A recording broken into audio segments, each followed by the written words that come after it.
Yeah.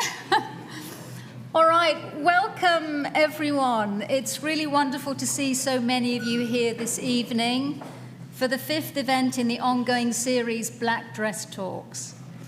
This series was conceived and developed by Pratt tenured fashion professor Adrienne Jones, who, as many of you already know, Adrienne is the co-founder of the 2014 exhibition Black Dress, which was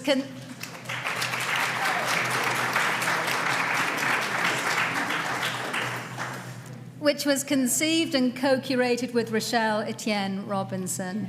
Yay!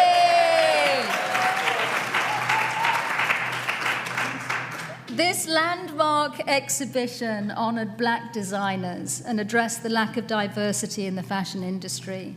And this year marks the 10th anniversary of Black Dress. And in January 2025, Black Dress 2, Homage, will open at the Pratt Gallery in Manhattan, so something to look forward to.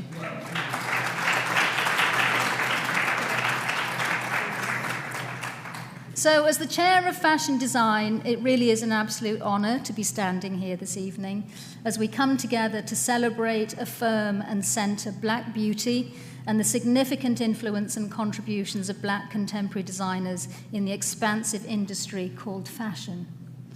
Black beauty holds multitudes and embodies the multifaceted ways that clothing, fashion, and adornment activate personal and collective expression. To self-fashion and to appear is to visually claim space and attention on one's own terms, participating in what art historian Krista Thompson describes as, to quote, the visual economy of light, close quote. And so in celebrating Black beauty this evening, we're also centering Black joy. And we really need to focus on this energy as we endeavor to counterbalance all that was revealed by the election last week. Yes, let's just hold that for a moment.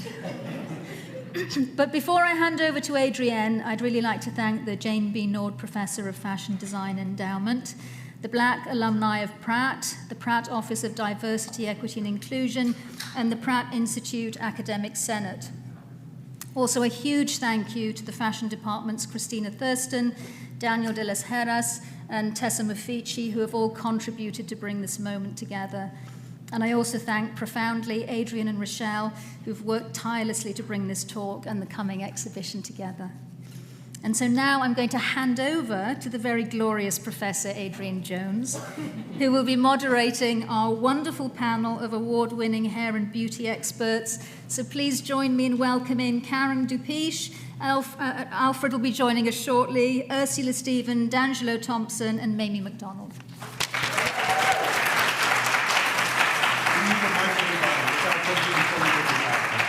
Sorry?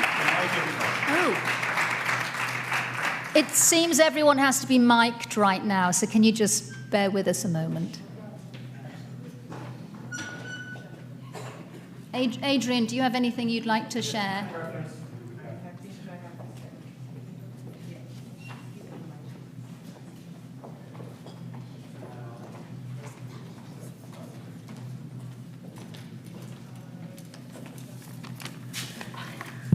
Good evening, everyone. Thank you for joining. Oh, okay. okay.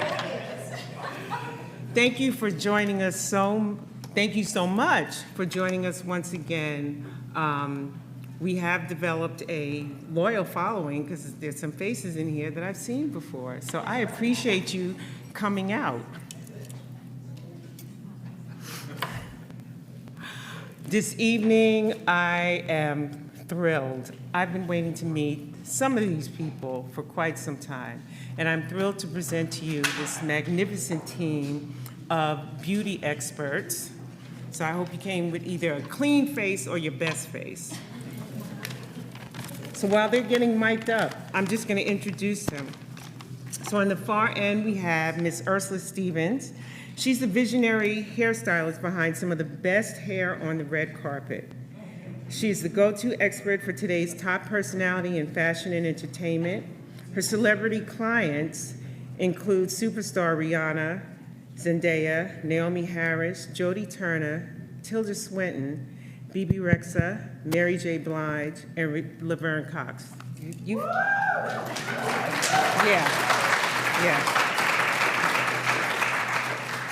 Her editorial clients include Vogue, W, Elle, Harper's Bazaar, L'Officiel, Rolling Stone, as well as creating memorable looks for brand campaigns such as Gucci, DKNY, MAC, H&M, and CoverGirl. Ursula is a global hair care brand ambassador for Unilever and the owner of Ursula Stephen, the salon right here in Brooklyn. But she's busy. She's busy. Don't try and make an appointment. She's busy. So we're waiting on the legend himself, Alfred Fornay. So I'm just going to go on and introduce him before he gets here. And he's a graduate of Fashion Institute of Technology. Alfred ranks as a legend in the beauty industry. He is a beauty editor, consultant, creative director, and author. Alfred has represented Revlon and Clairol Cosmetics and served as a beauty editor for Ebony, Elan, and was the first editor-in-chief for Ebony Man. He is the author of 3 books on beauty, Fornay's Guide to Skincare and Makeup for Women of Color, The African American Woman's Guide to Successful Makeup and Skincare, and Born Beautiful, the African American Teenager's Complete Beauty Guide. Let's give him a hand.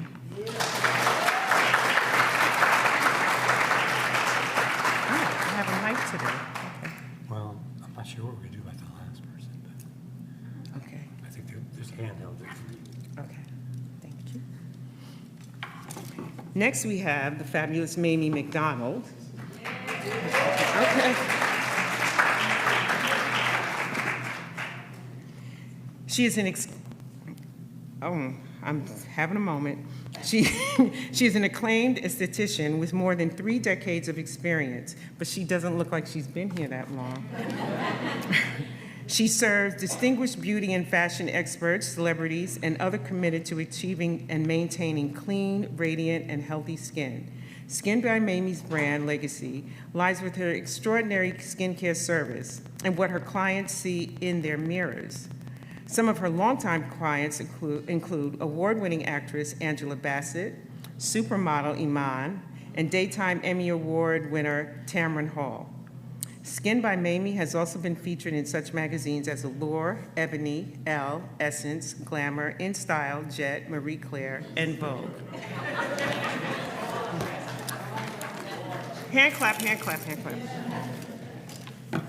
Next is a personal favorite, because we go back like polka dots and car seats. D'Angelo Thompson, he's a Pratt alum.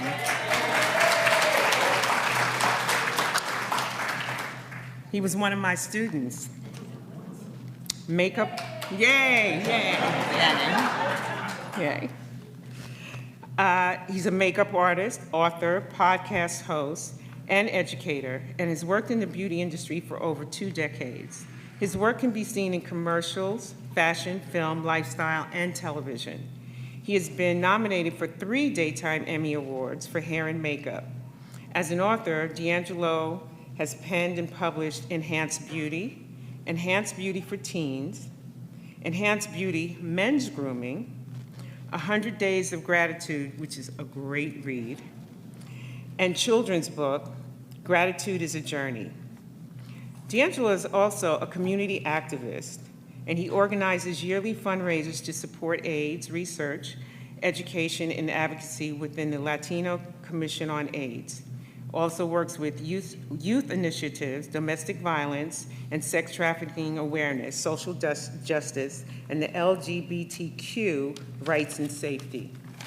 Give him a hand.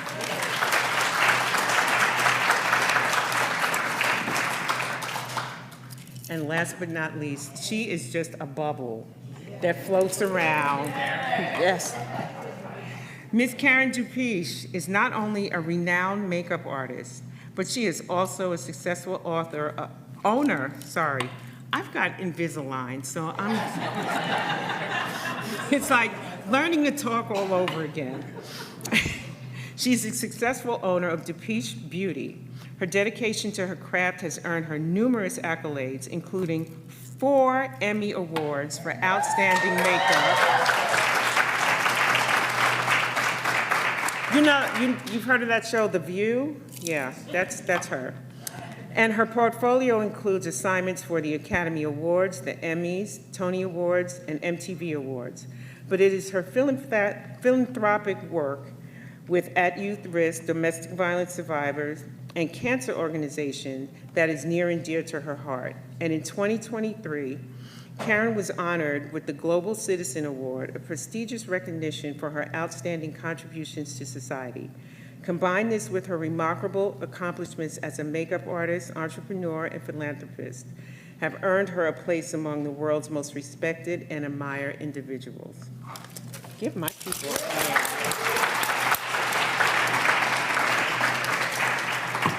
Okay, let's get started.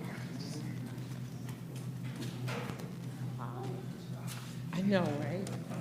It's a lot. Yes, we're all green.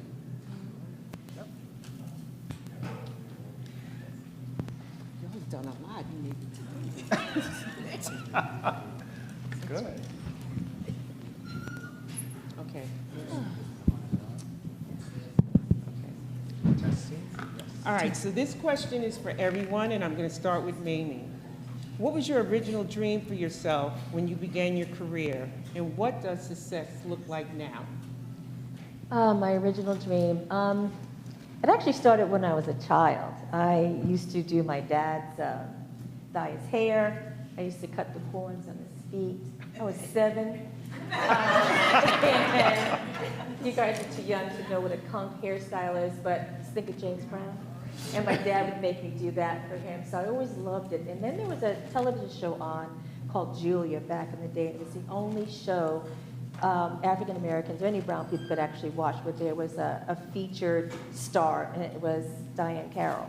And she was a nurse. And him and I used to sit there and watch it. He said, "Ooh, baby, I want you to be like her. Look at her, she's so pretty. You're gonna be a nurse when you grow up." Okay, Daddy. So in my mind, I wanted to look at Diane Carroll and make her beautiful with my hands. So it started out for me as a makeup artist, and I would do, you know, people would ask me to do their makeup for graduation, for dates, or whatever was coming as a teenager. But I loved makeup, but I had to get a real job. So I worked in corporate America for 18 years. So there was a hobby, but my dream was to be a fabulous makeup artist. But that dream ended when I actually got a job as a makeup artist in my mid-20s. And it was for a television show. And I just thought, oh, I was going to send me to California. I'm actually going to look at a table with lights on it and sit there and do makeup. And I was so excited. And when I got there, there's 2 models that were there. They remain unnamed, but they're friends now. And I started applying makeup to this one young lady, and she immediately started to break out. And I was like devastated, like, oh my God. So I got fired. So I thought, okay, makeup, maybe not. I think I should learn how to take care of the skin before I apply the makeup. Makeup should enhance and make you even more beautiful, but let's start with a clean palette. So I had to learn about skincare. And that right now is the dream I still have.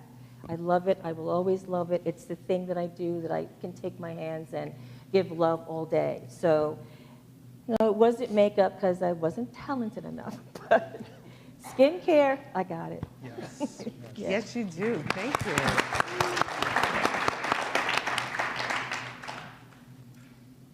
Karen, would you like me to repeat the question? Yes. Okay, I will.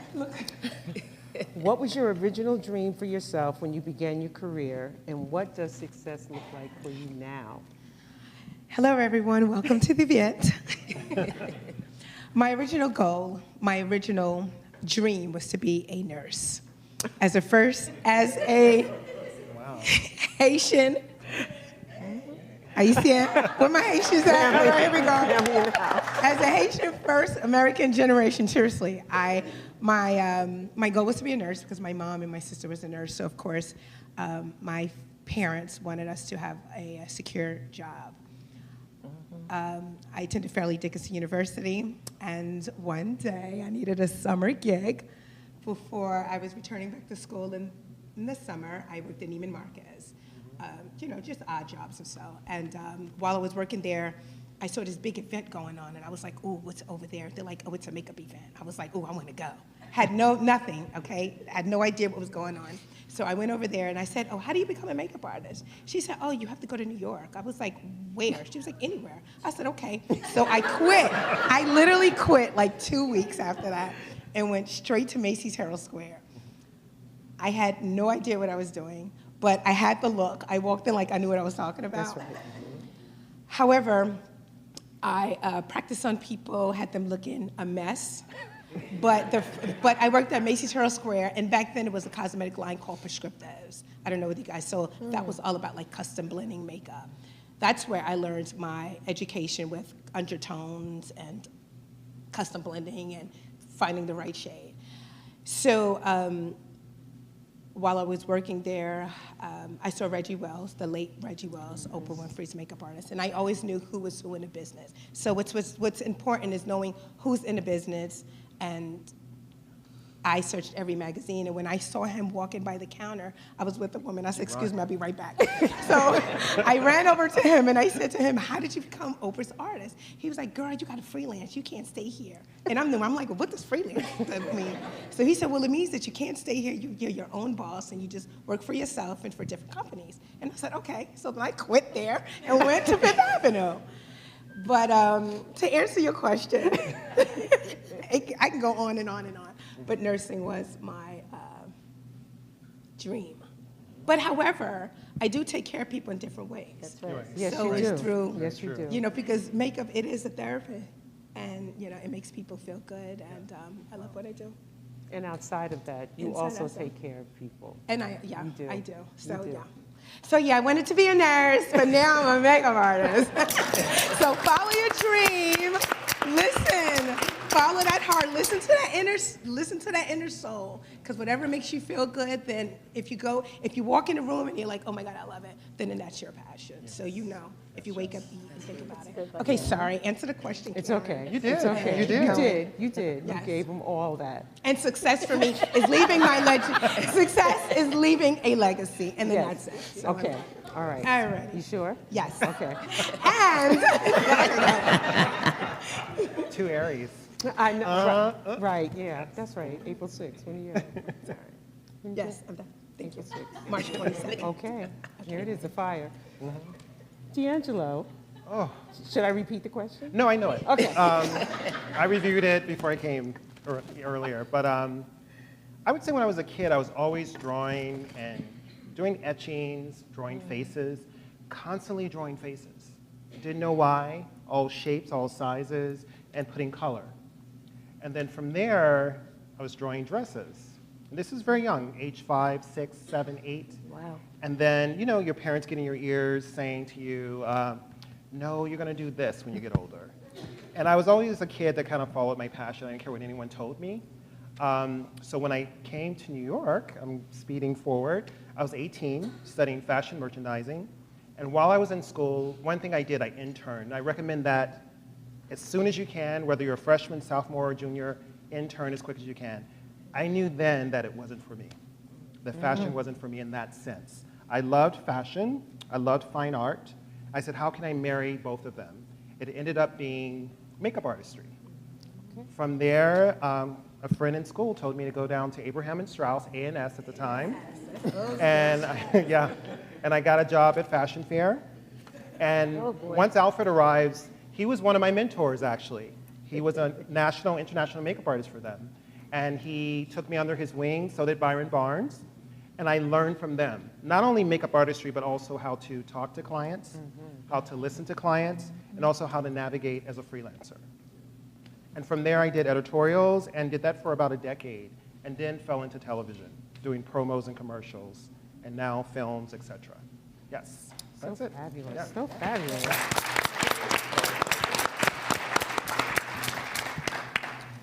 Ursula. Please repeat the question. Oh, of course. trying to buy some time We here. get so engaged in everybody else's answer. What was your original dream for yourself when you began your career, and what does success look like now? Well, let me start by saying this is like I always say, this is the dream that I never had. Wow. It was too big for me to dream. Wow. The word career at the time, I didn't even know the definition of that. I get emotional every time because I didn't know this could happen. So when you say what dream I had for myself, the only dream I had was I did not want to wake up early. I did not want to be a nurse. I did not want to be a doctor. I did not want to be a lawyer, nothing like that. And this is like 90s, and that was the only thing we knew.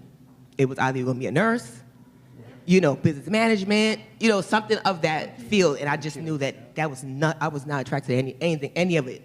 So I'm like, right, in 8th grade, have to fill out my high school form, and everybody knows what they want to do, right? Again, nursing and doctors, lawyer, and I'm like, I don't know what, I'm going crazy, literally, because I'm like looking at everybody else's form, asking them what they're trying to do, and I don't like none of it, but I know that I love anything creative, fun, anything dance, art, music. I loved it. It woke me up. Anything artsy. So one day I just said to my mom, like, out of desperation, I think, because I didn't know what I wanted to do. And I want to do hair. And she looked at me. My mother is, again, Caribbean. And honestly, we didn't know anything about careers. It was like you either had a job or you went to school. We didn't have that word in our house. So I just said it. And then my mom goes to complain to her hairstylist, which is part of our family because she's also Grenadian. And they kind of all stick together when they came to this country, right? So thank God for her. She said, there's a high school that she can go to, Sarah J. Hill. I was like, what?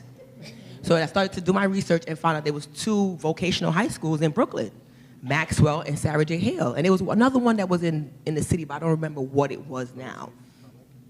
And I put Maxwell second because it was in East New York and I was scared. Because that's where, you would fight in high school, girls would slash your face. And, you heard all these stories and I was like, oh my God, but I wanted this. And I said, I'm gonna put Sarah J. Hill first and I put Maxwell second. And I got accepted to Sarah J. Hill and that was all she wrote. Everything was hair related, hair, beauty, skin, everything, fashion, everything was just all in one. And from my 9th grade to my 12th grade, it was all about hair, hair, hair. All my friends, I had worked after school on the weekends at salons. Everything was hair. I did after school programs. My mother couldn't find me. I was doing somebody's hair. Always. I always had a suitcase with all my tools. So kind of like already freelancing and not knowing it. Right. Just traveling with all my things. Like my friends' moms, they were my clients. I would charge $25, $5 for finger waves, $8 for this, different prices. But I literally was traveling everywhere doing hair. From my aunts to my mom's friends to people who come to the house. My mother created a little, salon in her laundry room because she was tired of hair being all over the house. So, you know what I mean? So just all those little things ended up, creating me, creating Ursula Stephen. And I just feel like success now, it just looks like, it looks like going for it and really doing what you love. Because I would not be happy doing anything else. Literally. Like, this is my life. Got that. Yeah.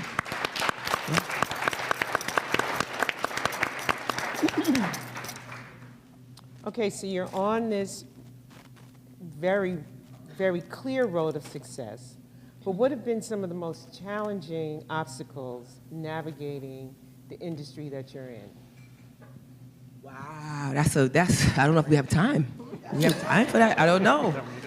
Because I feel like every step of the way has been an obstacle. So it's like I came from behind the chair and I worked behind the chair like maybe 9 years and then started to get those opportunities to step out of the salon and do freelance in a bigger way. And that was hard because I'm a young girl, I'm making cash money, really good money, and now I'm stepping into freelance where I may not get paid for 3 months. So that became an obstacle for me early in the game because you're going from really getting paid in the salon, you get paid cash, quick, and you don't have to wait. And now I'm doing a job and everybody went, ooh, ah, and 3 months later, I'm looking for my money. So that was a really hard transition for me. To go from behind the chair to doing freelance full-time is the scariest thing ever. Because it's almost like you're jumping out, you don't know what's going to happen. So I think that was one of my biggest obstacles. And then also juggling that idea of, doing freelance, but then still like looking back for those clients that are in the salon, and you kind of feel like, I can still do that, but realistically you can't. So that was another obstacle for me of trying to let that go. And looking forward to the bigger picture and the bigger clientele and the bigger dollars, obviously, you know what I mean? But it was very hard. That was a big obstacle because you go from having security to not really knowing what's next. Yeah. Thank you. Great. We're going to pause and keep clapping for the incredible Alfred Fornay.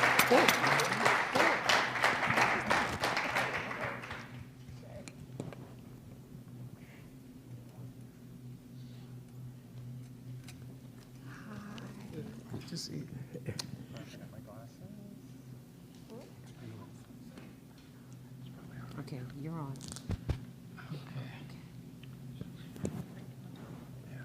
Okay, what is, okay. All right. Come on, have a seat.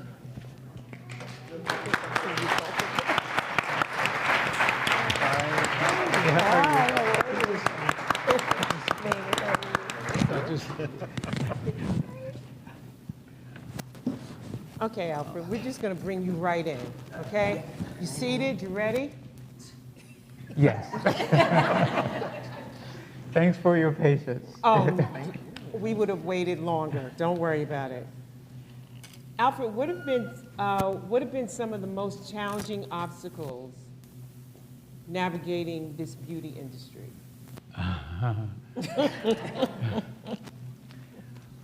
Good evening, everyone. I don't want to raise the issue of some of the challenges that there's so many young people here, and I don't want to come off as being a spoiler in terms of some of the things that have happened, but I will be quite honest and frank with you. I work with a company from FIT. I'm a graduate of FIT, and we were sent out from the placement offices, as you know, to some of the assignments that were made to be interviewed by certain corporations. The first corporation was Clairol, the hair coloring company. They had never seen people of color in 1970s. And I was one of the first black marketing people with the first black president, Dr. Benjamin Wright. His brother is Dr. Nathan Wright of the State University of New York. Come from a great family. And at the time, Clairol was owned by Bristol Myers. Right now, they are under the umbrella of Procter & Gamble. When I arrived at the human resource offices, at the time they called them personnel, and the gentleman that greeted me wanted to know if I wanted to go through the janitor's entrance. I had my Brooks Brothers suit on, and I thought I looked the part in terms of arriving. And I can talk about the gentleman now, he's dead.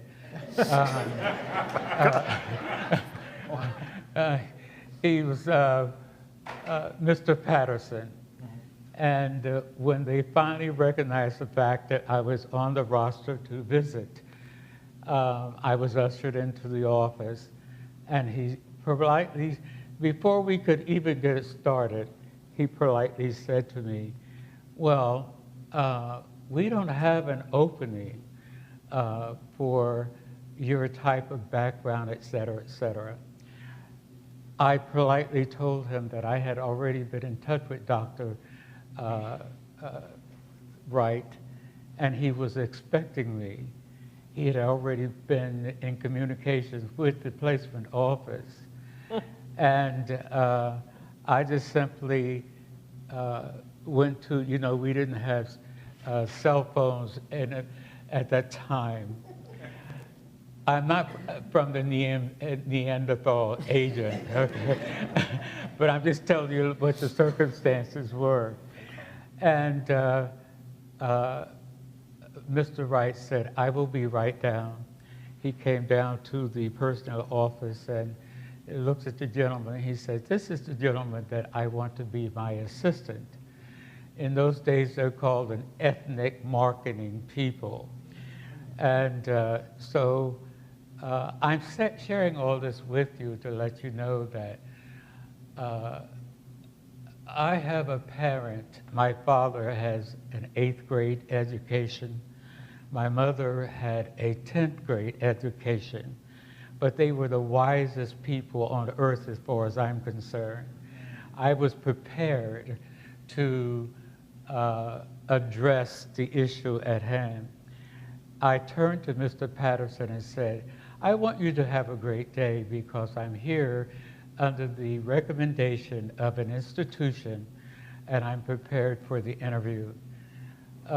He said, oh, I'm so sorry.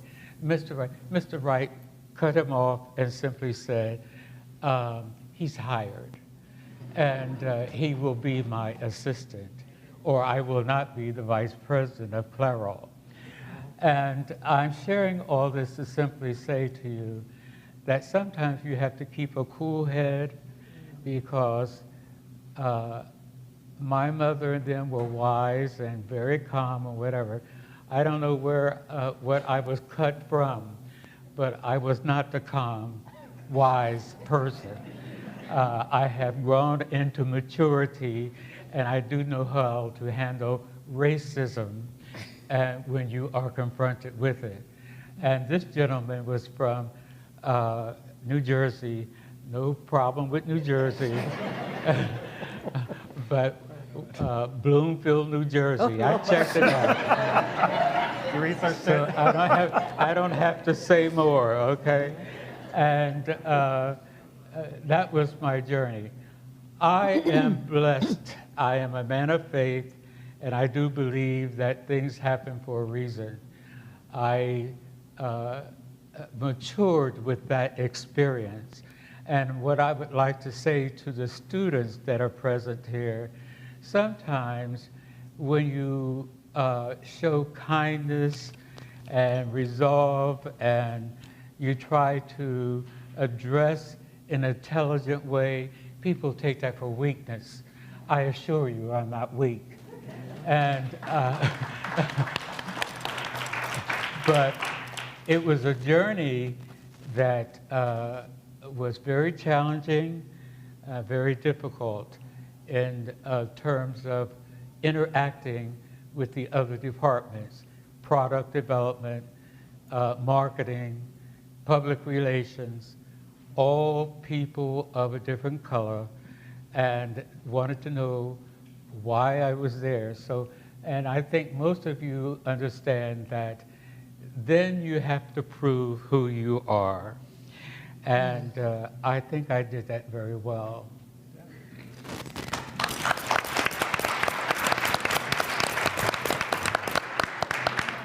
Alfred, I'm sorry? Turn around. Look at your. Oh.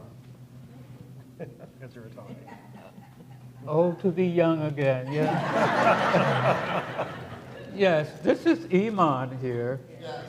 And this is the gentleman in public relations that gave me Tel. And this is where I had the seminars, which was the first of its kind at Clairol at the time. I've had a good journey. thank you. Thank you.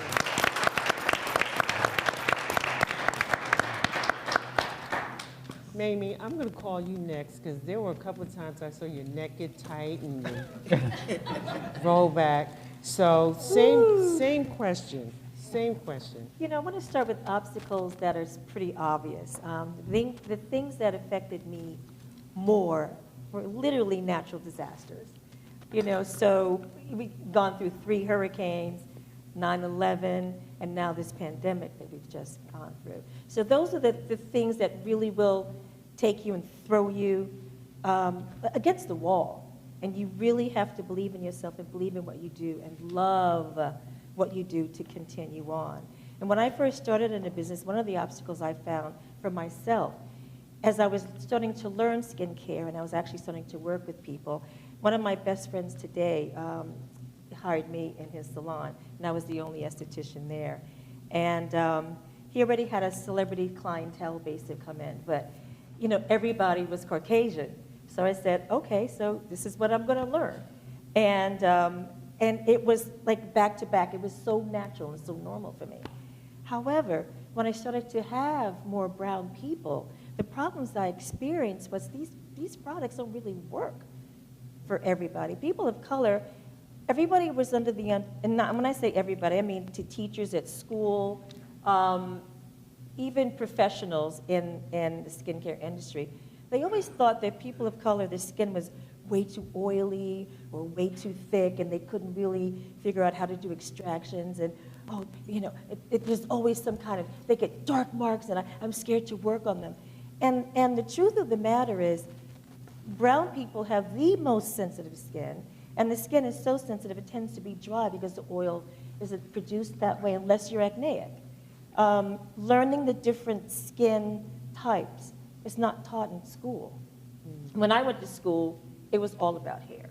So you have 4 pages of ethnic skincare, and in that you did nails, and you know, and that was it, nails and skin, and then everything else was hair. So when I got out there, I was just like, how are we going to change this? This has to change. And I slowly began to look for products that would address, you know, hyperpigmentation, would address, you know, acne, would address, you know, different skin types and sensitivities, and that was so tough. And today it's better because I've invested in my own skincare line, so I know what we need. But it was really tough, and you couldn't get people to help you with that. You know, even with doctors, I would say, "What are we going to do about this?" "Oh, don't worry about it. Don't worry about it." Now it's better. But those obstacles still come up. They still come up, and you jump over that hurdle, and you say, I love this enough to keep going. Never, ever, ever, ever, ever give up. Yeah. You just have to stick with it no matter what. Yeah, thank you. Thank you for that. Miss Karen. Hi. I know you just floated over your obstacles, didn't you? No, absolutely not. Okay, as I mentioned, as a self-taught makeup artist, it was difficult because I had a lot of my girlfriends looking crazy. Like, for instance, this one right here. I would say to her, "Let me put makeup on you." She's like, "No." And I'm like, "Oh, okay." And I'm like, "Please." She's like, "No." And I'm like, "Okay." However, one, my obstacles as a self-taught makeup artist, and during at that time, RuPaul was a big thing. And I couldn't understand, while working in the department store, it was like basic makeup. But when I saw RuPaul, I'm like, oh my God, he's gorgeous. What is he doing? Started hanging around with the boys, and I attended all the drag shows late at night because I was hungry and I wanted to know why he looked like this and why she looks boring. I couldn't understand.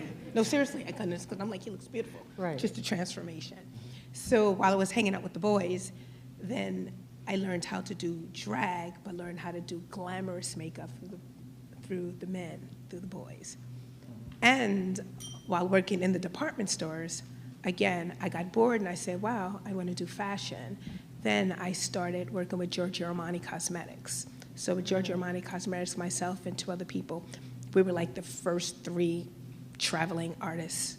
And during that time, Pat McGrath, I know you guys know Pat McGrath, she created colors for Armani, and I learned from her how to do beauty makeup with models. So I went from bare minimum to drag to gorgeous skin. So, and those was my obstacles. But however, once I got done with Pratt and doing all the fashion shows, then I said, God, I'm bored. I wanted to do television. Then I had to learn how to do TV makeup. And that was difficult because I kept saying, gosh. During that time, we didn't have HD, so it was just spackle, spackle, spackle. So I'm just spackling because I'm learning from the drag queens. So I'm just going in and going in. And then it switches to HD. And I'm like, oh, shoot, because everything you mess up, like, you didn't see it, but HD picks up everything. So then I had to learn how to do airbrushing. You know, so it was just a lot of, it was hurdles. However, back then we did not have the way social media is. Like, we can always contact our artists. Like Sam Fon, I told him many times. I tried to reach out to him. He didn't call back, and I kept saying, oh my God. Now with social media, you can get in touch with anybody through social media. We didn't have YouTube. We had books or try our best to contact someone or classes. And that's it. So, but however, I overcame it. Yes. And learned how to do television and film. And just follow your heart, man. It's just, there's a lot of work that's out there and a lot of information. Do your research, please. And if you want to intern, please. Follow, learn, and Karen, be quiet, right? Because I was about to go. Keep going. Go do your thing. Follow your heart. Please stress you know? interning Yeah, more. Please. Assisting. Please Really? stress interning and assisting is imperative It's so important. to any field that you want to get into. It doesn't matter what it is, Yep. but especially in a creative field, interning and assisting. And don't beat yourself up if you're assisting for 5 years. Like, that's ideal. 5 to 7 years assisting someone who's amazing. Exactly. And don't look at it as 5 to 7 years of interning, or I'm not getting my own job. It's knowledge. You are investing Yes. in that person as well. And one more So thing. what you don't understand is Go ahead. sometimes what happens is if you assist someone like me, let's say 7 years, and I'm moving up my ladder, you are going to move up the Move ladder your too. ladder, exactly. So those clients that I may not be able to work with as often anymore, that has seen you for the last 7 years, passing me this, passing Yes. me that, and being so, gracious and being great around, and they trust you, it almost automatically you just inherit a clientele. Yep. It's easy, but And- you have to stick with your mentor and you have to respect them. A lot of people come into the game as an assistant intern and try to undercut their Try to person undercut- and yeah, do and you all these can't do things. that, right. And it never works because the industry, as big as it is very small. Yes. It's when we all talk. And everybody As soon as knows one of that. us, one of us get hurt by one of you assistants or interns, trust is gonna go through the industry. Text, It's gonna be yeah. very Yeah, hard. like you Yes. said. So, yeah. And it's not always about the dollars. Knowledge is so important. Seriously, I've done so many gigs. I've done so many fashion shows. And to be in that room with the experts, and I'm like that baby that's learning from a parent. I'm like, oh my gosh, give me more, give me more. So knowledge is so important. It's not about the dollar because the money will always come. It's gonna come. But just follow your heart and your dream. Thank you, Karen. That was beautiful. Mr. Thompson, yes. Obstacles. I would say not many, but there were big ones. In a sense that people would box you in. You're a guy, because in the 80s, 90s, there weren't a lot of male makeup artists. So you're a male. You only do beauty makeup, even though I learned theatrical makeup in high school. So showing people that I could do theatrical makeup, special effects, all skin types, and could walk into any room in any setting in a professional manner, it was constantly hopping over hurdles to let people know that I belonged.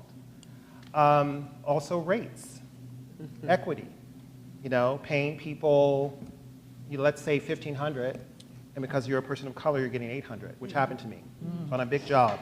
I was handling 2, quote unquote, celebrities, one male, one female, and the other artists were handling one person.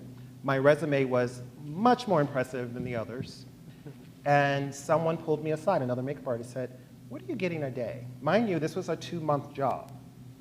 I gave her a number. She's like, we're making this amount. There was a $500 difference. Wow.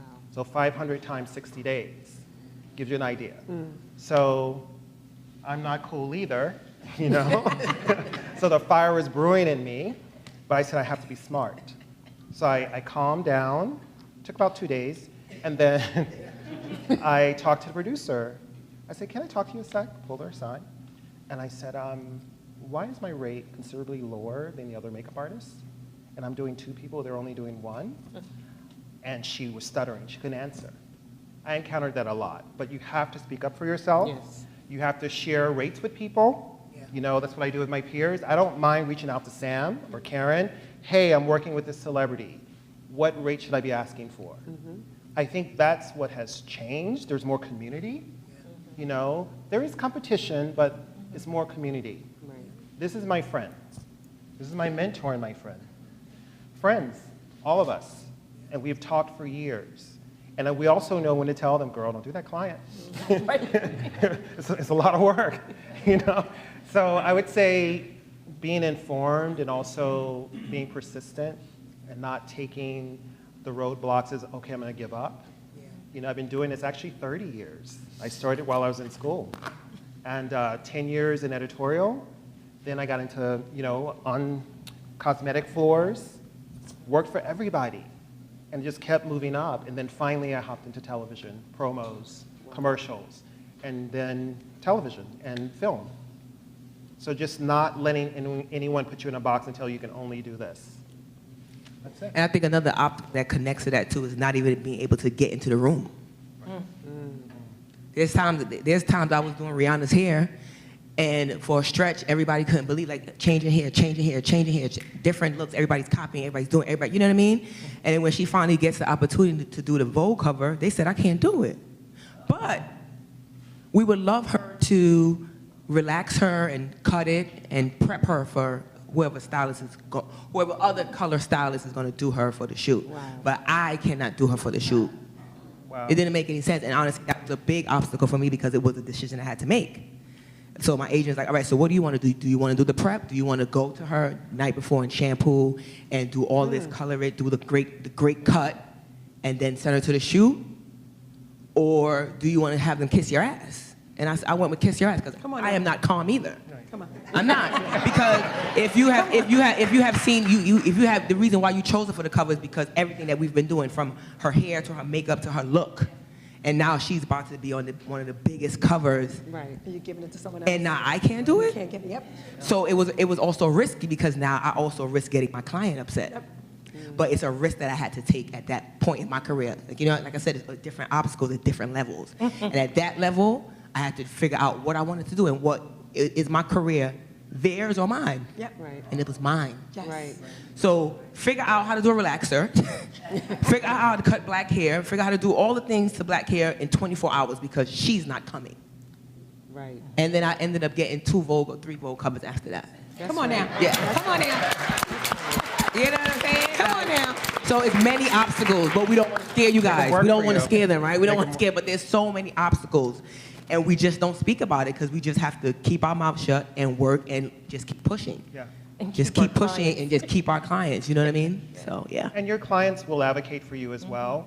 There have been many a times where clients like, I want this artist on this job. You know, things that Whoopi does or any other celebrities that we work with do. They'll advocate for us. Sometimes it's in the writer. They'll say, this person comes with me. Right. So it has changed a lot in a positive way as well. But I've also learned not to take it personal at all because Yes. at the end of the day, like I said, it's my career, that client. To get offered the cover of Vogue as an artist is one of the biggest Right. things ever. You know what I mean? Like, that's one of the biggest magazines. So if you feel like you want to do it and you're not going to lose it for me, I respect it too. I respect it, but it always helped me to really see things a lot clearer when it comes to making decisions. Right. You know, you always got to make one hard one, and everything else becomes easy after that. Right, Yeah. true. I thank you for your honesty on that, because sometimes it's hard to just come out and say, you know what, this is, because it all looks glamorous, you know, and then there's the behind the scenes. So thank you. Okay, Mamie, back to you. Every good artist needs a clean canvas to work with. What are some of the biggest mistakes that people make when it comes to skincare? Oh gosh, it's several. Let's just say currently, I find it so, it just breaks my heart every time I have an adult bring their child to me. When I say child, I mean 12, 13 years old, that have so much skincare that they purchase. And not even the mom knows how to use it. People are now going online to learn how to take care of their skin. There's so many things. Like the other thing that's a pet peeve for me is there's so many products out there that they encourage you to use so you can exfoliate your skin. Constantly exfoliating the skin, bleaching the skin, thinning the skin out. And I want that to change, you know. You always see the commercials, hyaluronic acid, you know, and, you know, it's just so many acids. It's like, what are we doing? I'd like skincare to get back to simplicity where, you know, you have a standard skincare that you have at home. You do see an esthetician because you do need somebody to help you analyze your skin and teach you the right products to use. You don't need a lot of things. I think cleanse. I don't even believe in toner. I believe in cleansing twice a day, using your serum twice a day, and having moisturizer. And most importantly, let's not do eye cream at night. Let's do your eye cream during the day. Because at night, you know, you're sleeping, you REM sleep, and you get all the stuff in your eyes. You wake up sweaty, like junk eyes in the corner, and they're swollen. You're like, oh, you get conjunctivitis. It's just not good. But I want to turn back the clock and just let's go back to simple skincare. We don't have to have so many products out there that's so confusing. It's millions of products out there. And every 3 weeks it changes. You know, oh, it's Korean skincare this week. You know, next week it's Swedish skincare. It's so many different types of skincare. Let's keep it simple. Let's just keep it simple. You do your mask twice a week, you exfoliate twice a week, and that's all you need to do. Because anything other than that, you're going to thin your skin out. You're going to make your skin sun sensitive. You won't be able to walk into the sun outside at all. You'll start to get dark spots. You start to get skin rashes. And all of these skincare products these kids are using and adults are using just to exfoliate and turn over new skin cells, you're thinning your skin out. You said that, sorry. Mm-hmm. You said that to me one day. Yeah. One day I went and had a facial by Madam Mamie, and I kept saying to her, "Oh my gosh, I have a what do you call that? A brush. What was it? Was it Clarisonic? Clarisonic. Oh my God! I used to put Clara every day. I'm like, ah, she got fair skin. Yeah. Oh, look at me. Yeah. She was like, girl, your skin's gonna thin out. I was like, no. Ever since that day, I stopped. Yeah, it makes the skin so thin and sun sensitive, and it causes, if you have a low-level acne condition, you're doing all that exfoliating all the time, you're stimulating more oil, and you're making the surface of your skin very dry. So, of course, all of the oil comes up to the surface, and you've got this clogging going on. It can't breathe, the oil can't escape. What's going on with my face? You're doing too much. Simple. Let's go back to simple skincare. You know, you want clean. Like I said, I don't like toners. I don't believe in alcohol. I don't believe in witch hazel, any of that stuff on your skin.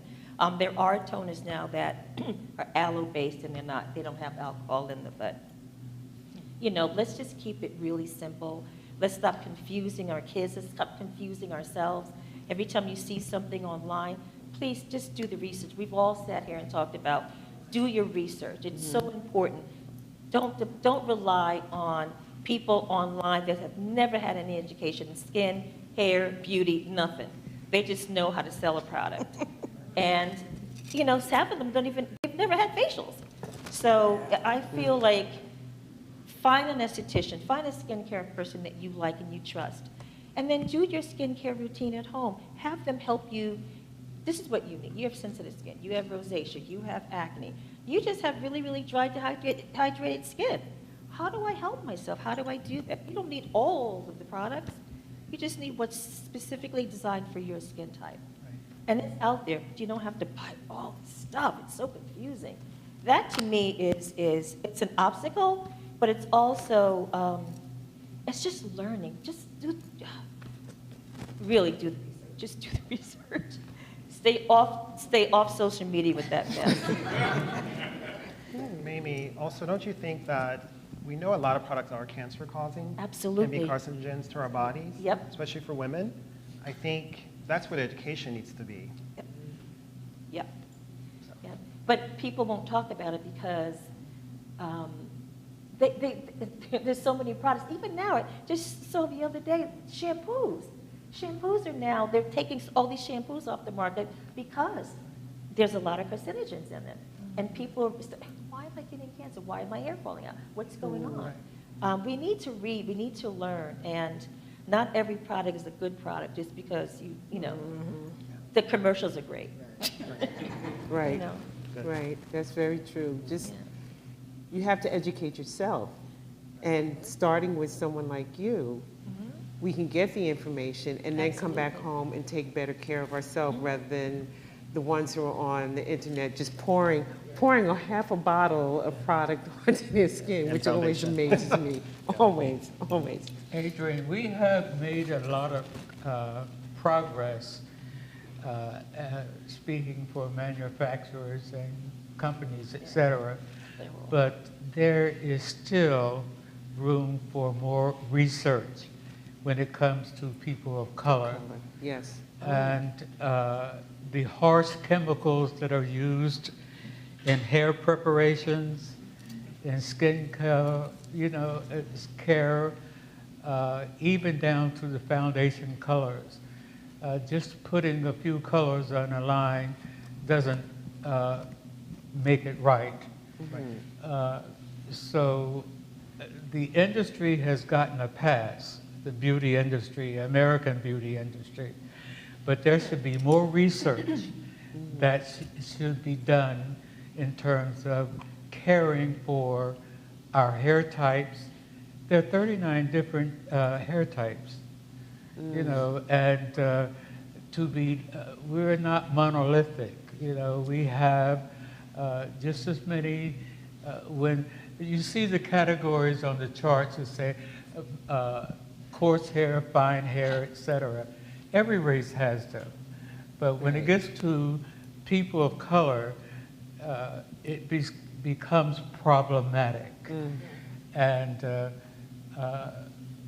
my concern is that we pay more attention to what we buy, and we should also write letters to those companies that are not living up to what the advertising says for quote unquote all people. There's one company that says we are addressing the ethnicities. What is that? I just bring that up to say that the consumer who lacks the sophistication in terms of reading the labels, etc., just sit down and write a letter. There's one thing I like about Jewish women.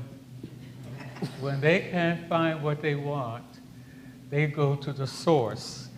And that's really what we, as people of color, instead of saying, oh, it's okay, that's why you have a drawer full of products that don't work for you, You should take that product right to the floor manager in a department store and just let them know that you're not satisfied with the product. Right, because one size does not fit all. Absolutely, absolutely. And the research that some of these companies, and I'm talking about the major companies that claim that they have all this diversity, et cetera, and we have made a lot of progress, but there's still more room for research when it comes to the health potentials and the harm that some of these products can do to your skin, to your hair, to your nails, to your pedicures, etc. We have to be conscious of that. Yes, yes, excellent.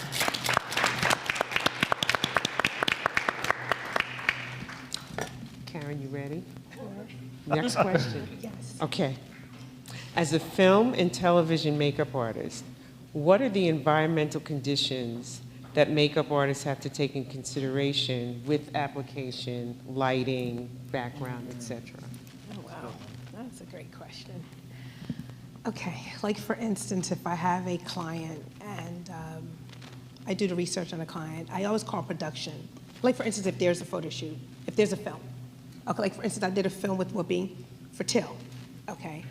And she played as a grandmother, and I kept saying, okay, what era is it? I think it was in the era 60s or 50s or so like that. So I had to search makeup, had to do my research with that.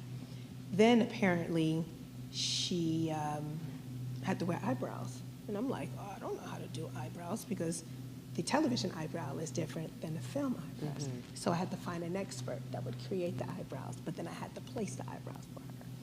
However, Whoopi has no eyebrows. Whoopi has no eyebrows, but for that film and that character she was playing, she wore eyebrows. So the point of me saying this is do your research because you never know if it's an outside shoot, then you have to have oil-free makeup. You have to have waterproof makeup. If the climate, I mean, you just have to just do your research and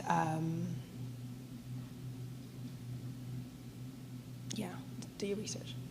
You know, because I started to talk, then I had to catch myself. It's okay, because Yeah. I got another question for Because you. I don't want you to shut me down. All right, go ahead. No. So in other words, call production services and say, what is this shoot about? So then at least you can prepare and you can put everything together and you can just, you know, just make sure everything that's needed is in your kit. So, If it rains. you come with this bubbly energy. How do you keep that energy fresh for both you and your client? I was born like this, number one. Faking it most of the time. I know, I was born like this. Never been on drugs, never. Never, seriously. However, you know what I do? Every morning, I have church service in my house. Okay. Seriously, it's what I wake, as soon as I wake up, I pray, then I meditate. Then I, every day, there's a prayer line. Like, I'm on that prayer line every day on my way going into the city. So I listen to all positive things. I listen to motivational words, videos, worship, just all the above, because once I enter that room, because I've had clients that they've had a bad night. For instance, the election. They come the next day mad. I'm like, well, what you want me to do? I ain't got nothing to do with that. You know what I'm saying? I'm just gonna make you look good. But sometimes you gotta bring that down. So then I come into social butterfly, it's like, hey, what's up? Oh, these mother effers. And I'm like, oh, okay. But however, let's paint and let's live. You woke up this morning, you're happy. So it's like I try to reverse how they feel and then try to bring Change some the light. energy. You have to change the energy. Yeah. And then I bring light in the room and that's it. But listen, I tell people what you listen to in the morning, it's gonna be your entire day. So always listen to positive things and then it will. Yeah, practice gratitude. Practice gratitude. Okay, that gratitude. Okay. Yeah. D'Angelo. Like, I'm ready. As a hair and makeup expert, what are some of the tools of the trade that you cannot leave home without? That I cannot leave home about. It changes depending on what new products come out. But I love Karen Dupiche Sensual Skin. It's a beautiful foundation for all skin types. I know all skin types, but it has a huge range of color. So I have that in my kit. I have two kits. I have what we call a day playing kit for film and TV when you're doing just basic makeup. Then I have a red carpet kit. That's where all the high-end products are, but great high-end products, not because it's Tom Ford, but because it's actually quality product. Yep. And sometimes it's also psychology. You want a client to see what they're paying for, not only your expertise, but also the product in the kit. You know, so it's really about quality product for me, quality skincare. I use The Ordinary most of the time, or Tata Harper skincare I love. When I'm doing hair, it's really about the tools. The real, like, great heat tools. That's it for me. Yeah. Okay, thank you. Here's a good one for you. Okay. What are the qualifications to apply to the Makeup Artists and Hairstylists Union? Wow. Guild? That's a good question. Union. Local 798 on the East Coast and part of the Midwest. Local 706 is nationwide. So there's a few ways you can get in, through an artist request or production company request, and that's how you kind of be grandfathered in, or you can do it old school, like what we did, is doing non-union work and collecting call sheets through the years. If you can collect 180 call sheets within 3 years, plus you have to keep your check stubs, and also get letters of recommendation, and also be able to do the work that they request. That is character makeup, basic special effects out of your kit, beauty makeup, and also they want to see if you can do all skin types and character makeup, if I didn't say that. So those are the requirements. Once you submit everything, they have a committee that looks through it, and then you come in for an interview. It's changed through the years. It used to be hands-on, they would watch you do it, then it was the portfolio, and now it's not even that. Nope. It's just kind of like, you're in. You're in, yeah. And I find a lot of times I'm teaching on set. I'm teaching people set etiquette, how to understand terminology, which you shouldn't have to do if you've done non-union work. You start to learn that along the way. So there's a lot of on-set education. I'm fine with it, but if you have 200 people in background you have to do, plus principals, it's not easy. So when you say a term to them and they don't get it, it's like, wow, it can slow things down. So again, what you said, what all of you have said, is about doing your research. Yeah, and assisting. Assisting, like Ursula was saying, and Karen, it's very important. Having mentors. Alfred is one of my mentors. Byron Barnes, a woman named Sherry Lee. I had 3 through the years, especially early on. And I mentor people. I bring people on set as junior makeup artists or assistants and just say, watch me. But also I give them hands-on. I'm like, okay, go do this. And I watch them, and I correct them along the way. So assisting, I think, is key. Yeah. Thank you. Ursula, as a successful salon owner and beauty expert, how are you able to navigate a salon while traveling across the globe to work with your clients? I'm still trying to figure it out, guys. I'm just being very honest. I'm still trying to figure out. My salon is just turned 11 years old.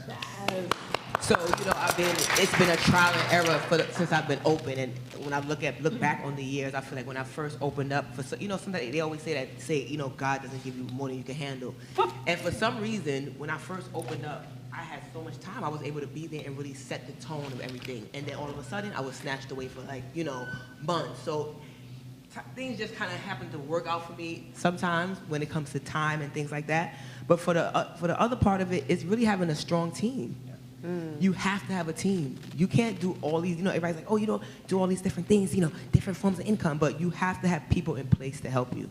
Right. You need a team, and you have to drop your ego. If you own something and you have a business or whatever the case may be, you have to drop your ego. You have to be able to ask questions. You have to be able to trust your peers that may have the same business as you, because you need to know. So luckily, I have people like Dickie and Ted Gibson. I can kind of tap into them and ask them to know things about salons, and also friends that don't even have beauty businesses, just business-minded people. You have to drop your ego, and you have to cultivate a team that can help you get there, and you have to treat your team well, because there's no way that I can do all of this without a solid team. I have a great salon manager, I have a great front desk, I have great stylists that want to work, want to do hair. So it's about really cultivating the right team of people to help you, because you can't do it on your own. And again, drop the ego. I know so many business owners that you can't tell them nothing. They don't want to hear anything. They finally got their, they got their key, they open up, they think they know, and they don't want to ask anybody anything. And they're failing. Their business is failing. If they just ask 1 or 2 questions and drop the ego, they may learn something. So you have to drop the ego and constantly keep learning. Because like I said, I don't know everything. This is my first time. No one in my family has ever opened a business that I know of, ever had a brick and mortar, you know what I mean? All these big things. So I'm like first for everything, and just constantly learning and being open to what's next, And you speak about cultivating your team, but how do you cultivate the relationships with your clients? You have some very well-known clients. How do you work that magic? Well, when it comes to my celebrity clientele, at this stage in my career, like I can kind of take you through a few stages of it. It's like when I first came, you know, my agents had to brag about me or say or beg people to work with me because they didn't know me, right? I had to build a book and I had to do all these small jobs or no paying jobs and just all these things I didn't want to do. Like I had to do like an Essence. Essence used to do these shoots called like the beauty shoots. And I wanted to work with Essence so bad, and then I finally got on an Essence beauty shoot because they finally hired me. And it's a beauty shoot. It's a beauty shoot where it's so beauty that you don't see any hair.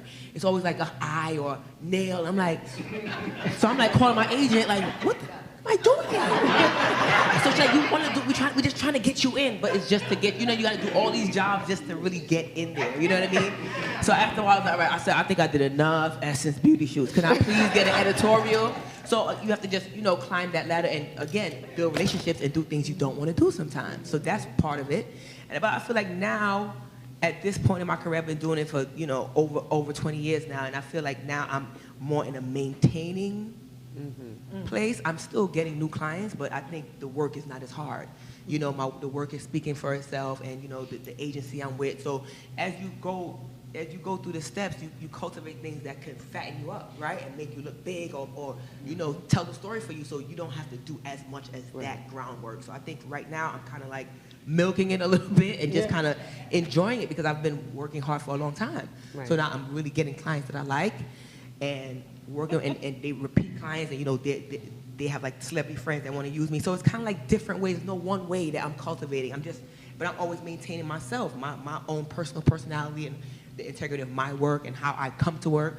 Those things also attract clients, you know, and keep them around you, you know, like him and his Tom Ford Foundation, you know? It's just those little things. So it's not one thing that I'm doing. I'm just doing more of what I've been doing and better. And I'm just in a better place now, and I have a bigger clientele, so I can kind of move around. So it's easier for you to walk in the door now? Yes, way easier for me now because I've done that work. Right. I've done it, and kind of like, back to what you asked me before, what does success look like to me? It looks like being able to say no. Okay. And I'm serious. Okay. Success looks like being able to say no to a job. And I remember when I was afraid to say no. Yeah. What? Yeah. I would get my client's calendar and be like, we working for 2 years straight, let's go. Because I just thought I had to do everything because I was so afraid to say no. Right. And I started to think about, like, you know, I want to be smarter. I want to be a lot smarter with how I do things. So that's another part of cultivating, just being smarter and really sitting back and saying, figure out what you want to do, what makes you happy. You know, sometimes again, doing all these clients because you have to, but now I've gotten to a place where I'm like, you know what? I really don't like her.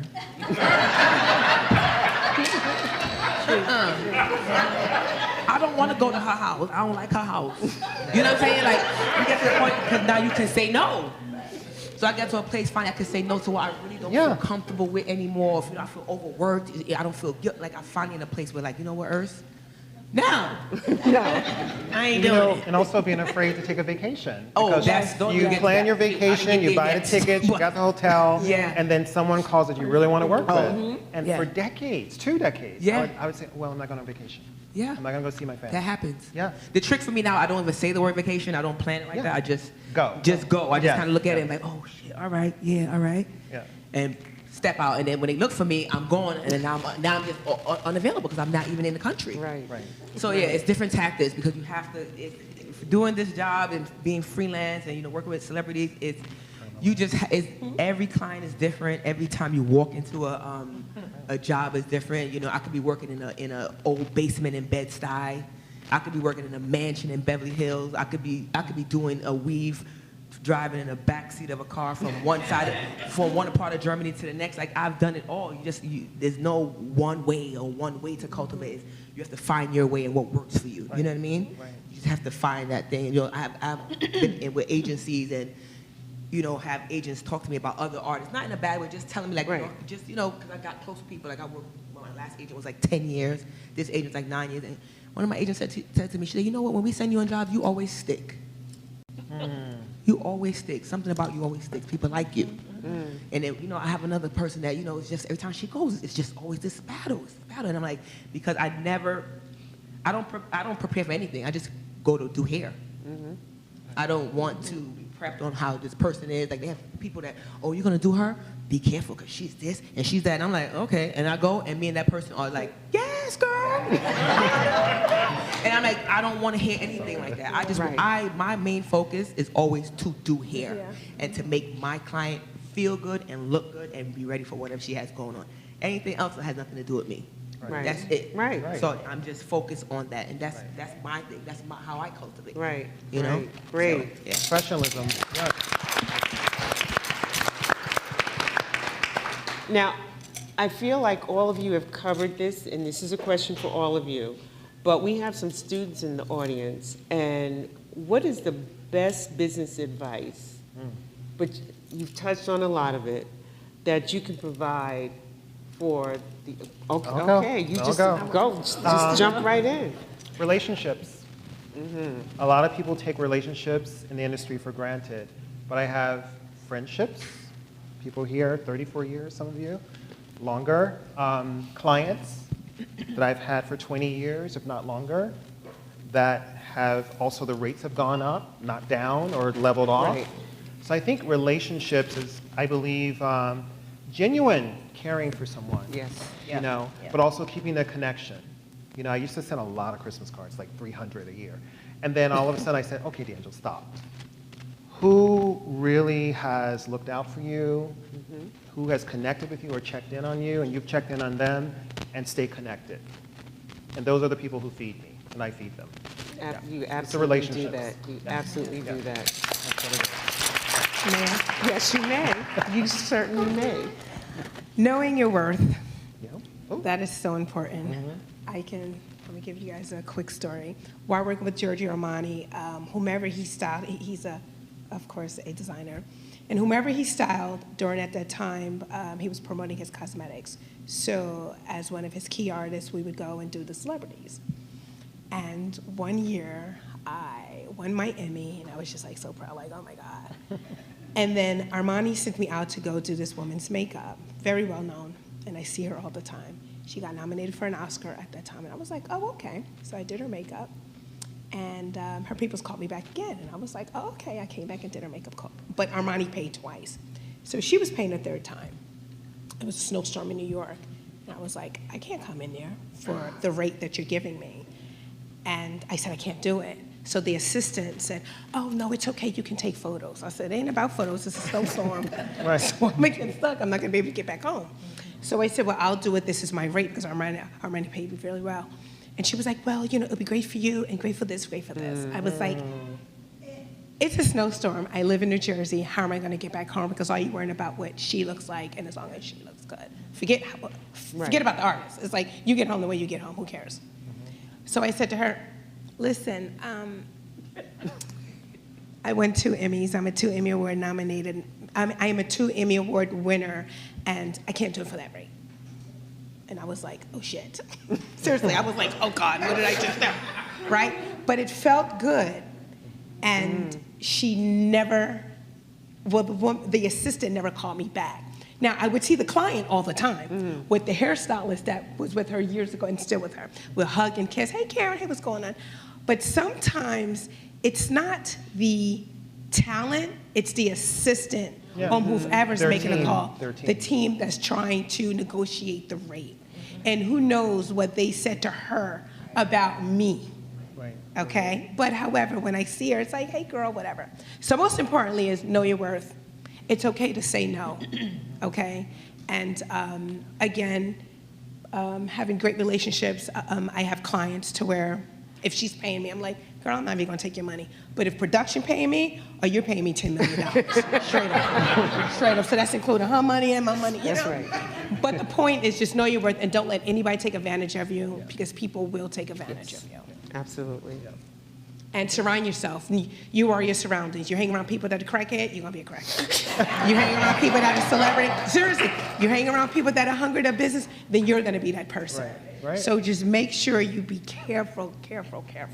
So surround yourself with good people and do your research And, Be oh, fabulous. one more thing. One more thing. Please, never underestimate who you're speaking to. Oh my gosh, can I give you one story, please? All right, and I'm gonna be quiet.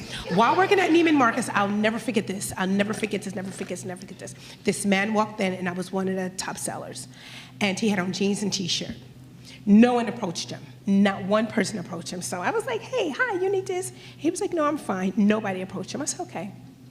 And I came back, I said, so you need anything? He said, yeah. He said, give me 10 of these, 20 of these, 30 of these. I was like, oh, shoot. Okay, boom. And I grabbed everything. Before you know it, he said, oh, I'll be back at 6. I said, okay. Came back, I went to lunch. So when I came back, all the artists was around him because they saw how big the sale was. He said, no, I'm good. Waited for me to come back. And give me 54 of these. I was like, yes. But the lesson that I've learned is never, just because they got on jeans and t-shirt, they can be the ruler and own the sucker. That's right. So always be nice to people, because you never know. And if you come in with an attitude, they don't need to know what's going on in your life. Just come in with a smile, be polite, because folks will all remember who you are. Yes. So don't ever judge. Forget the Gucci's, they Louis Vuitton, all the way down. They probably broke. And they just doing it. But do not trust me, do not underestimate, because a billionaire will come in with a t-shirt and jeans and looking very basic with a cap on, and we have no idea. So be nice to everyone. Yeah. Okay. Okay. That was good. Yes, darling. You know, I was just thinking of like what Karen was saying, just people will like call you, and usually if it's not the celebrity themselves, then it is one of their assistants, and they'll try to negotiate with you for some likes on Instagram, or you know, we could do some photos. I'm like, I don't need any of that. I just need to get paid. You know, it's that I need to get paid. But they will continue to try, and a lot of the times, the talent doesn't know, but then there are a lot of times the talent does know. So either way, you just say no, because you know they do have to know your worth, and I don't know. You also have to trust. You know, if you have an innate feeling about somebody, whether they're walking into your place or not, you can talk to them on the phone. You almost know exactly who the client is going to be. And if you're with them and they're difficult, I find it so much easier for me to be extra nice and to make them fall in love with me and never have me behind back in there again. That's it. You know, because I just need to win, because my work is about giving you the best treatment you can possibly have. And that's with my love, my inner love. Just being around me will make me happy, having you there. It's a treat. It's a treatment, but it's also a treat for me. When I give you love, I'll get love back. If you fight me, I'm gonna give you more love. But and you have to trust yourself. You have to be able to trust that the person that you're working on will receive that and appreciate that. And you always know, because at the end of every single treatment, I will turn around and I'll look at you and I'll know you're gonna glow. You're gonna look beautiful. You're gonna feel really good. I may feel like crap right now, but I'll take care of that. I'll pray that away. You know, so it's you know, it's just something with the business, with people. You have to know people. You just have to know people. And you have to like people.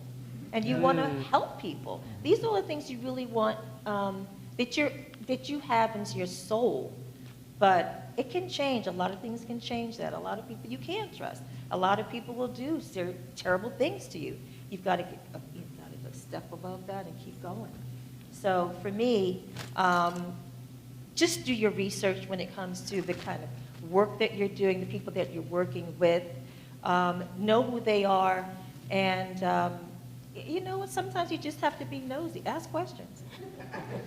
You know, what do you do for a living? Really? Drugs? What? You know, you just have to know. Yeah, like they got secret jobs, but can you pay me? Okay.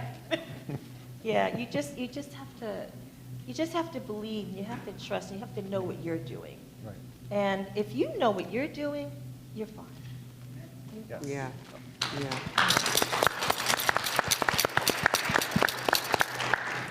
Ursula, you've dropped so much knowledge. Is there anything that you want to add to tell the children? I have a few things looming around. Okay. One, say yes. Just say yes. Without any restrictions, any other things. I've had people, want to assist me. Oh my God, beg me to assist. And when I finally call them, well, how much is it? What time we gonna rap? No, just say yes and go. I am here because I said yes. I didn't even know details half the time. I just knew that they needed somebody to do hair. And they asked me, yes. We could always figure out the details later. But a lot of times when you ask all these questions, especially when somebody's at this level and they're trying to get things done, they can't. You know what I mean? And sometimes when you're trying to assist somebody at this level, you may not get paid. You just may not get paid. It may be a intern, or it may be something where they just need an extra hand, but the budget doesn't call for it. Just say yes. You don't know what type of experience you're gonna leave with. It's way bigger than anything monetary. Like I said earlier, if you assisted me and you maybe did 2-3 jobs with me and you never got paid or whatever, and then one day I call you and say, listen, can you please go do like Jodie Turner-Smith, a real quick cut? And you just worked with me 3 times. You know what I mean? It comes. It's going to come. You have to just be patient. But guys, you have to say yes. Yes is it. You have to just say yes. And another thing, when you actually, because you said these are students, right? So when you get to that level, our level, keep your mouth shut. Sure. Keep your mouth shut. A lot of people in our industry talk too much. Too much. Oof. They talk way too much. They talk clients' business. They talk everything. Don't talk. I work with high-profile clientele with major things happening in their life, and you can't ask me anything. Yeah. I don't talk. I don't speak. I don't speak through clients. They can't say I said and this can't nothing. You have to keep your mouth shut in this game. There's a lot of celebrities out in this world, and the reason why you guys don't know half the things is because they have teams that know the art of confidentiality. Yep. No one's talking. We still trying to figure out Luther Vandross. Nobody ain't talking from his team. You know what I mean? Like we still trying, because you have when you at that level, you have to keep your mouth shut. That's value right there. Somebody they wouldn't care how great you are at hair, makeup, nothing. If they found out you said something that went on or whatever, you would not be called back to that job ever again. And I've seen it. I've seen friends go through it. Tell me that. Last thing that was looming in my head was that, we said that, you guys, we all said relationships, and, we throwing other names out here, right? Ted Gibson, Dickie, Sam Fine, all these different people, right? Sam Fine, 20 years ago, was just a friend. Right. And then he became Sam Fine. My point in saying that to you, that everybody in this room, somebody's a mirror to me, a mirror to you. Y'all all could do this. Of course, yeah. Cultivate that now. That person that you work with, that's a makeup artist or a photographer, and y'all the same, y'all friends, that's your teammate right there. We work That's together. who you build with. In 20 years, y'all be sitting right here. And we'll be saying y'all names too. Yep. You gotta do it though. Yep. And y'all gotta respect each other, so you don't need to work with me and try to break up what I got going on. You need to see what I'm doing and try to figure out, oh wow, you know what? My friend, he's a great photographer. My friend, she's a great makeup artist. Let's us get together and do something together, and we start creating this. Because you guys are the next up. We can't do it forever. We can't do it forever. He said he don't want to. I know. Or want to. So just remember that, like, you guys are sitting next to the next people, the next us. That's who you guys are. You guys could do it. Like we all have these weird stories how we became who we are. We didn't think of it. We didn't plan it. We just said yes. We just did it. We defied our parents. Like I dropped out of Brooklyn College. Mid-semester. They said, "You want to go on tour?" Yeah. I told everybody that I'm going on tour except my mother, and I went on tour. And that's how I became who I am. Because I left and I went on tour. Came back to my clientele was gone at the salon. I had to rebuild. And then then I said, wow, I like this outside life. Then start rebuilding, just trying to get everything together, try to rebuild my clientele, get more celebrity clients, get an agent. All those things were on my to-do list, and I did them. This is why I'm here. Do it, guys.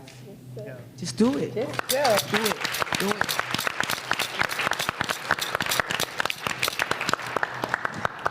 We're in a service industry. Yes. And customer service these days is lousy. And just because a woman lacks sophistication in terms of understanding what the process is, we should take time to educate her. I'll give you a good example. When I was working with Fashion Fair in Macy's Herald Square, a lady was coming down the aisle. She had her fur coat on. I thought she looked fabulous. The beauty advisor that I had trained 2 days before said, "Who does she think she is?" I said, "Well, I think she's fabulous because I'm looking at that purse that she's carrying." Our duty is to sell the product. And we have to be careful with the terminology that we use when people come to the counter and said, "I don't know exactly what I want, whatever." To tell a woman who is a manager at McDonald's, for example, who's a manager that I know in Harlem at one of the McDonald's franchises, this woman makes almost $70,000 to $80,000. So she, to tell her that she has to have moisturizers, cleansers, the layers, the foundation, the powder, all this stuff. This woman is in an atmosphere where all of that is not necessary. Right. But you still can sell makeup. Cleansing, like you said, taking care of her skin is priority in that kind of environment. She's around steam tables. In other words, you have to look at the woman and ask her questions about how she lives, what kind of industry that she's in, etc. My point is, you can sell just as much product if you analyze a woman and help her to understand what her needs are. I know that one of the things that I have a gripe with the industry, and I'll come back to my point, is that most of the cosmetics, and I have all respect for those who make money, but it's overpriced. And there's a lot of concern about that from legislators now. The little tiny bottles and the little slim things, and you're paying $25 and $30 for something that only lasts 6 days. There's something wrong with that product. There's something wrong with the issue. And I hope we would talk about the Crown Act that just took place in terms of hair care and whatever. But I have a problem with short-tempered beauty advisors who do not take in consideration the lack of sophistication. And that doesn't mean a person's dumb or don't have intelligence. They just don't know how to apply makeup. Right. That's what you're there for. And I think that we have to learn now, especially for those who are not familiar with the steps and the reasons for the recommendation. I think we have to be more patient with a customer. Now, that said, I do realize that customers are very difficult people. I have been insulted. A woman even raised her umbrella and told me that she would meet me outside at Abraham and Strauss in Brooklyn. And so it works both ways, but like you said, building relationships. I have people all over the country that write to me, send me emails, etc., and thank me for the time that I took with them at the counter. And I'm very proud of that reputation. We also have to realize that religious women do not want to look like Jezebel. The first thing that we want to tell them is glamour. I'm all for glamour, and I have made up my choice of glamorous people. but I'm most comfortable with the woman who has not had the experience in terms of coming into a retail establishment where everybody's looking at her and she's sitting down on a chair, people are passing, and you take all her makeup off, etc., and people look and say, oh God, what are they going to do to her? You know, so, you have to just take in consideration that they're nervous, this is a new experience, and we as professionals, and I am not bragging, but you know, I have a beauty license, I've been to FIT, I've had all this experience of the world, but when that woman approaches the counter, I look at her and I asked her, how may I help you? How can I be assistance in making your life better in terms of the enhancement of makeup? Most men do not like their wives to look certain ways. And when they express that, you know, now let me back up and say, that same person will break his neck and look at Diana Ross and say, she's fabulous, you know, but I don't want my wife to look like that, you know? And I just simply tell them, don't bring your husband to the counter with me anymore, okay? Let's have a relationship and build a relationship in terms of trying to help that person and win her over to the product. And it's easy to do when you build the confidence and make them feel relaxed as a person. To me, I think that is the goal of a beauty advisor, makeup artist, hairdresser, down the line. I feel good about the fact that even when and I'll just share this experience that I experienced with the opening of Trader Joe's.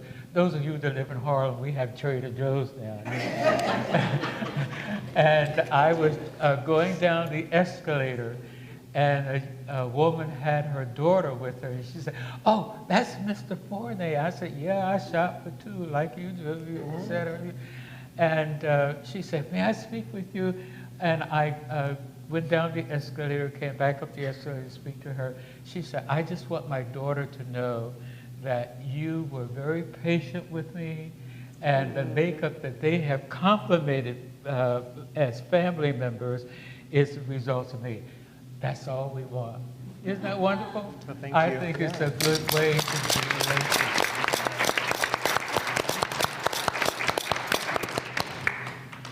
So this is what happens when you have amazing people.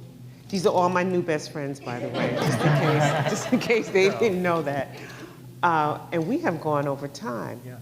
But can we get a few audience questions in? Yes, sure. Yeah. Okay. Oh, okay. We have no more microphones, so any questions? Speak loudly and repeat. Okay. Okay. I so enjoyed this conversation. Thank you all for your time. This question I intended for Alfred, but I'd love for everyone else to chime in. I love the conversational tone you're setting today. I wondered how you consume knowledge about this industry, and especially if you have any writing that you'd like to recommend, particularly wonderful beauty writing that you've experienced. Say that again, I can hear you. I wonder if you have any beauty writing that you have admired recently that you would recommend, and also how you consume knowledge about this industry, or where you consume knowledge. Yeah. Well, there's been some men in my life.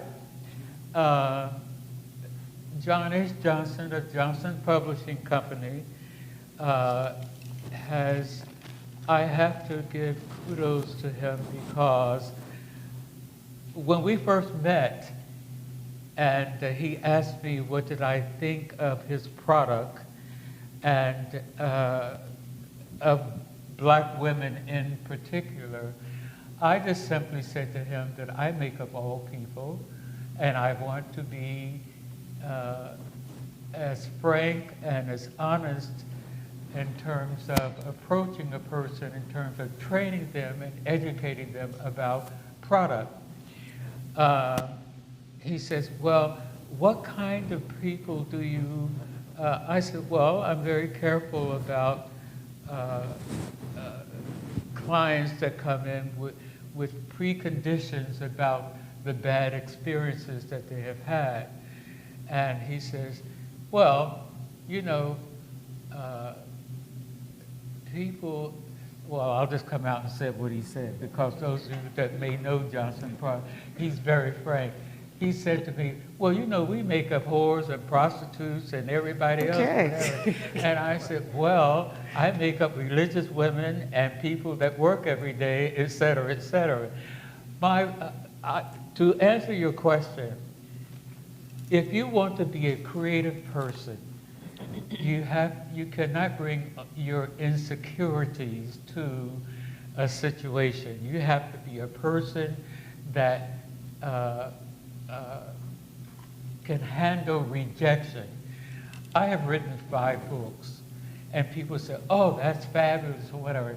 I went to 16 different publishers before they published the first book. You know, so you have to have thick skin in terms of dealing with people, and in order to acquire the knowledge, you have to develop a personality that will be universal in terms of your thinking when it comes to all different kinds of people. Even though I have been successful with women of color, I know how to make up every complexion in this room. And I purposely went to, quote unquote, at the time, in the 70s and the 80s, a white beauty school. I am familiar with black beauty schools, and I have taught there. I have been invited to speak to students there, etc. But I wanted to know how to make Asian, Italian, German, hair types, makeup, etc. That comes from reading. You have to read your anthologies, you have to read about cultures. All of these countries that I have traveled to, you have to go off the beaten path and really talk to people and find out what they're really all about and what their concerns are. I have read books of all of these different people. I have written articles on white hair, black hair, Asian hair.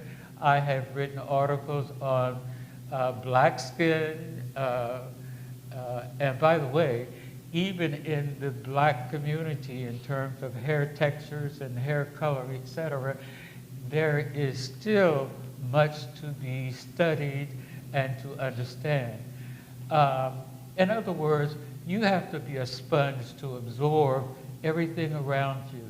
And even though you are passed over in slights, experiencing racism, etc., I simply will not allow myself to be intimidated. I will not allow myself to be taken advantage of, and I will not allow a person to disrespect me. One thing that Maya Angelou says in the end part of her poem is that people will always remember how you made them feel. And that has been my mantra.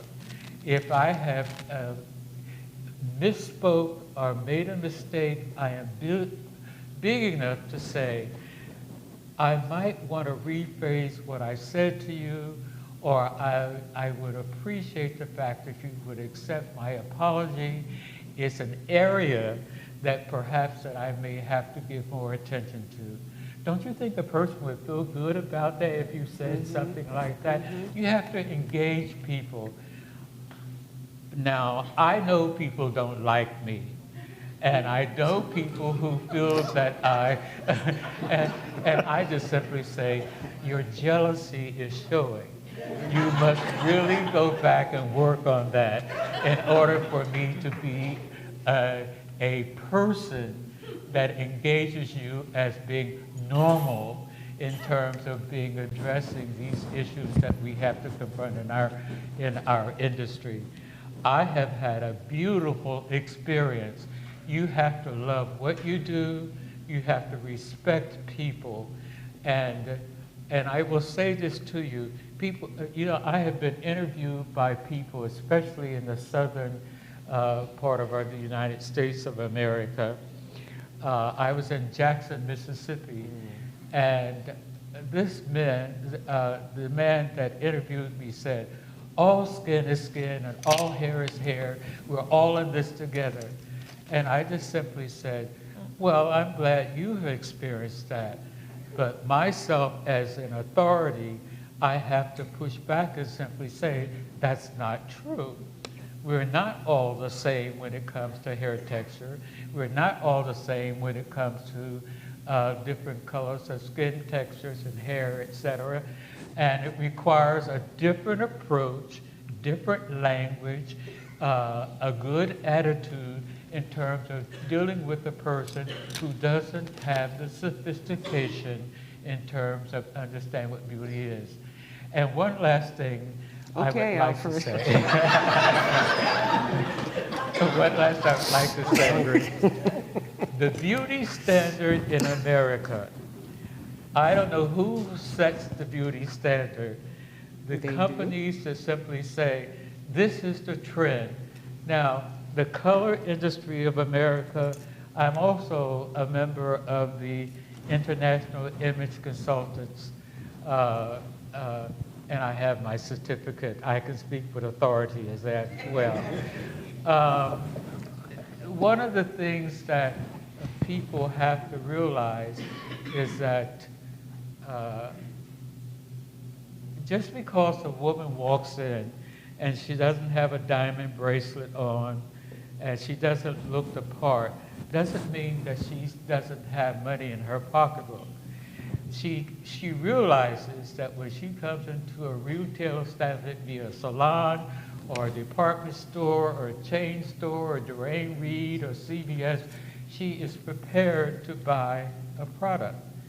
And it is up to us to convince her, based on the information that she shares with us, that we are ready to accommodate her and try to build a relationship with her. Even though I have been with different corporations, I know most of the people in the industry. I know the people at MAC on 125th Street. I know the beauty advisors at Sephora on 34th Street. I make myself known because I'm learning from them as well as the educational experience that I bring to the table. So I would simply say to those who are students who are interested in coming into this industry, do your homework. Read art books, go to openings, go to seminars. Every opportunity that you get to go to a training situation, you should be there. You know, it's not your intuition. And this really is the last thing. Alfred, we have to get out of here. The internet, the internet with all that stuff is out there now. Just be careful about who is giving instruction. There is a difference between stage makeup, retail makeup, film makeup, etc. And you have to talk to people. I think it's Alfred. Alfred. I think it's an injustice to tell a woman that she has to go through 15 steps of makeup to get to work, and she has to get up and take her kids to the. I gotta go. Etc. I could go on and on.